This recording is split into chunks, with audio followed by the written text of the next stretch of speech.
L'épisode du jour, c'est quel vocabulaire utiliser en e-bike. Comme toute nouvelle discipline, forcément, de nouveaux mots arrivent. Vu qu'un e-bike est avant tout un vélo à assistance électrique, beaucoup de termes viennent également du jargon cycliste. Par contre, si avant d'acheter votre premier VTTAE, vous n'étiez pas cycliste, ce vocabulaire, vous ne le connaissez pas non plus. Bon, première chose à savoir, on parle bien de VAE ou de VTTAE pour la version tout-terrain, ou encore e-bike, e-mountain bike, mais toujours cette notion d'assistance en opposition aux versions vélo électriques qui n'ont rien à voir avec notre pratique, qui ne sont pas homologuées et qui n'ont rien à faire sur les routes et chemins.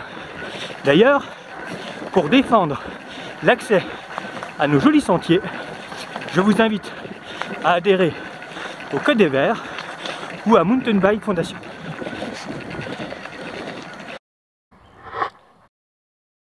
Alors, comme sur un vélo, pas mal de termes ont le même sens.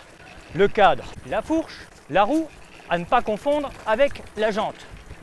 La jante est le cercle seul, la roue intègre cercle, moyeu et rayon.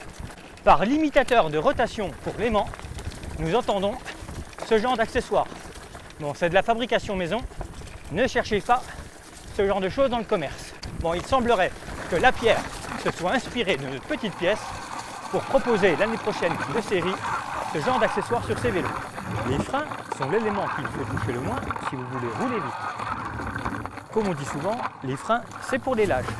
Vous reposez vos pieds sur des pédales qui sont plates ou automatiques. Par pédale automatique, on sous-entend des ensembles pédales-chaussures avec une cale comme une fixation de ski pour optimiser le rendement et améliorer le contrôle du vélo. Avec des pédales plates, optez pour des chaussures avec des semelles type caoutchouc, voire latex, pour un maximum de grip, comme en BMX. Pour les pneus, on parle de tubeless quand il n'y a pas de chambre à air et qu'on a directement le pneu monté sur la jante. Il est d'ailleurs conseillé de mettre du liquide appelé préventif à base de latex dans les pneus afin de prévenir les éventuelles crevaisons par perforation, épine, voire pincement. On appelle pincement la crevaison due à un choc et un sous-gonflage du pneu qui fait que l'on vient couper, telle une morsure de serpent avec une double coupure, les flancs du pneu et la chambre à air. La chaîne est à la fois l'élément clé et le maillon faible de la transmission. N'oubliez pas que la résistance d'une chaîne est celle de son maillon le plus faible. Pour que le moteur assiste, on a besoin d'une batterie. Actuellement, la technologie utilisée est le lithium-ion.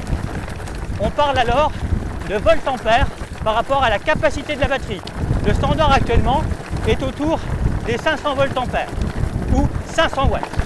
À ne pas confondre avec la puissance du moteur qui, elle, est bridée à 250 watts ou 25 km/h. Parmi les informations standards, on voit que 27 km 300 ont déjà été parcourus et que l'autonomie permet à ce rythme-là en bosse d'en faire encore au moins 22, 21 même. En faisant varier mon mode d'assistance, automatiquement, je modifie la valeur d'autonomie. Logique. Tout en haut, au centre, la conso instantanée. À droite, à peine décalée, la vitesse et la consommation moyenne. Au centre, avec le chiffre de 80 tours, 91, les tours minutes. En dessous, la vitesse moyenne, 24,7 km/h, avec une pointe à 57,4. À gauche, des informations sur le couple.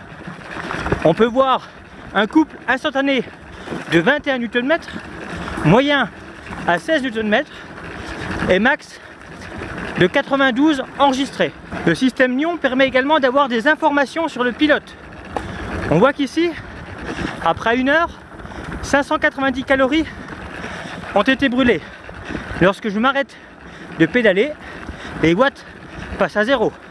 On a ensuite l'affichage instantané en watts. On peut encore avoir des informations plus précises grâce au deuxième écran. Le verbe trajecter est utilisé pour dire optimisation des trajectoires. Démonstration avec Madame Mille.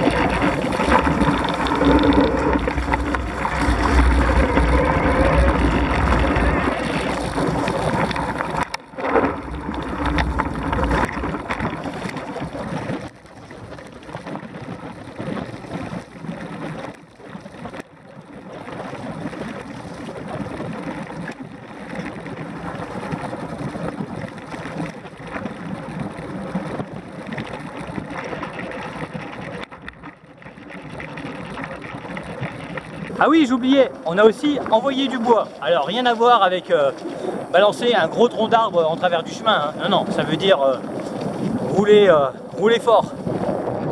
Envoyer du gros quoi, du bois.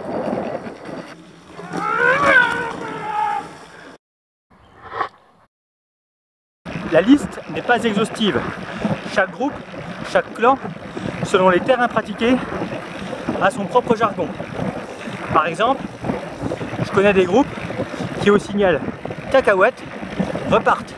C'est l'information comme quoi le dernier arrivé est bien là et que le groupe peut repartir.